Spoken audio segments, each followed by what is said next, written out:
Hello, good morning to everyone. Welcome to Tech Easy. Today in this video, we'll see how you can create an account on Amazon Web Services. So on Google, you can just search as AWS signup or AWS login, and this is the site you need to browse through. Anyways, I'll be dropping this link in the description. At the top right, you'll find an option called create an AWS account or get started for free. Any link you can click, and at the bottom you can find create a free account. So for this tutorial, I am choosing AWS free tier account. So this is free for 1 year. Okay, you need to enter your debit card or credit card details. Remember that even though it is free, still you need to provide debit card or credit card details. And see here, sign up for AWS Amazon Web Services.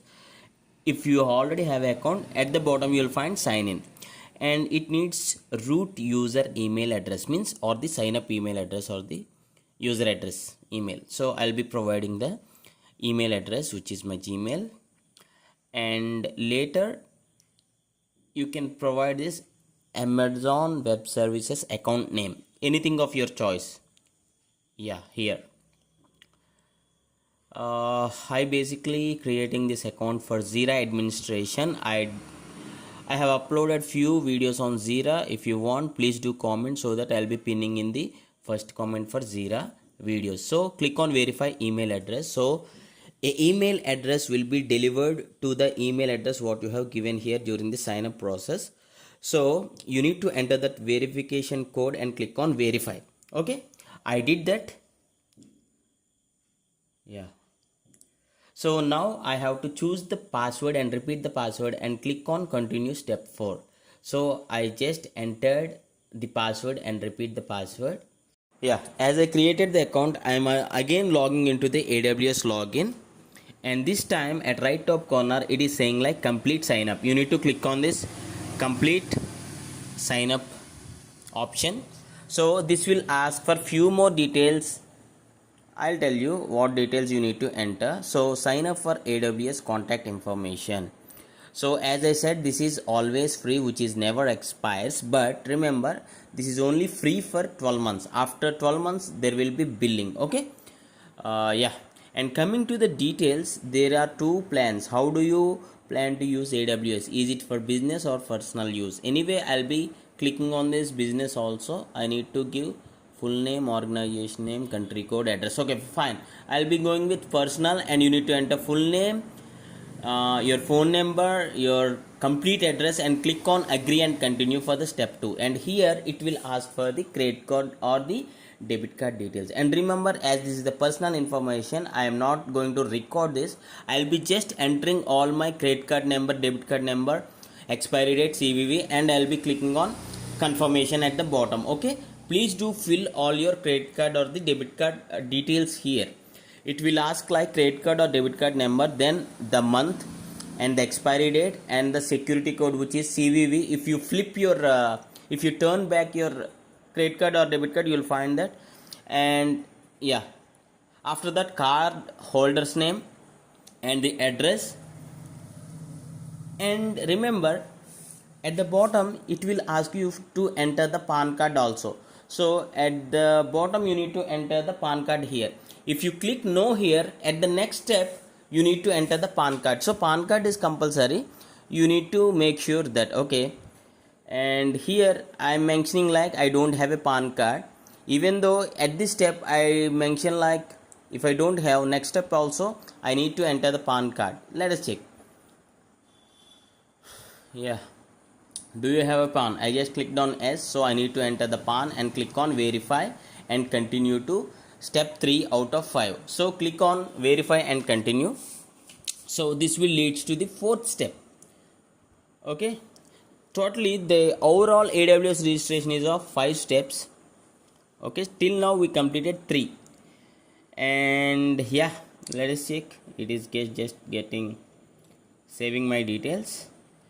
Confirm your identity. It is saying primary purpose of account registration. So in the drop down I'll say like personal use, maybe. Yeah, personal use. Product development. Yeah, personal use, I'll be clicking on it. and individual, it is asking the PAN card details, voter ID, driving license, passport, any details you can give.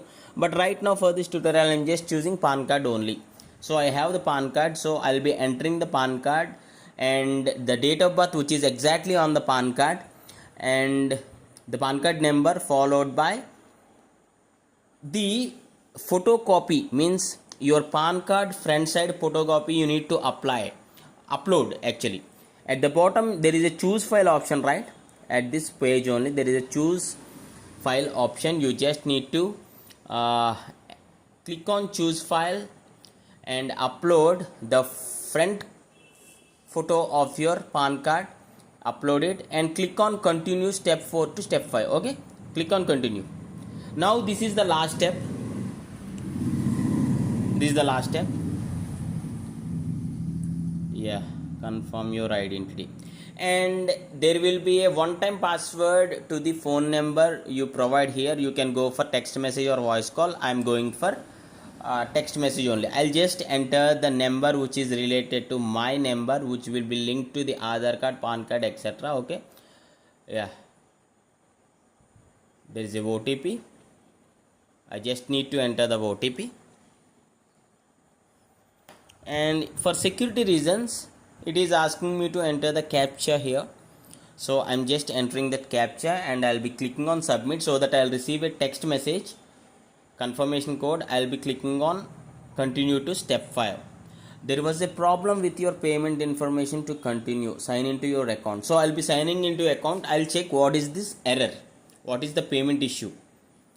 There was a problem with your payment information to continue, and please do comment who else faced this issue during the AWS registration process. Okay, fine.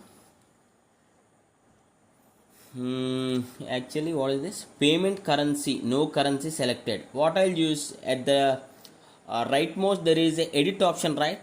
Service provider, just above the service provider there is an option called edit. I'll be clicking on that edit and I'll be giving the currency to whichever country you belongs to, the local currency. You need to choose the currency. For here I'm just choosing INR. Okay, I'll be clicking on save changes. So I corrected one error or one issue, and there is one more issue to verify the identity. I'll be solving that also. Okay, verify account. At the left side I'll be clicking on this verify account. Choose a payment method type. It is asking again my card details, so no problem. I'll be entering the same debit card details what I have entered earlier. Okay, the card number, the expiry date, the CVV, the nickname, and the details, my address details and everything I'll be filling. And yeah, I'll be filling all my billing details and everything. I'll be clicking on verify account at the bottom. Okay, as this is the personal information, I didn't record this. Okay, don't think otherwise. When you click on verify account, so all the 5 steps I have successfully completed. Let us check. Yeah, successfully the account has been created. This is the message what it has shown. So it is mentioned that it would take like 24 hours for this account to get verified and get active. Okay, so immediately there won't be any chance for you to use this AWS like instance creation or anything. So I need to wait for 24 hours and there will be 2 rupees gets deducted from your account, and that are refundable. The 2 rupees will be get deducted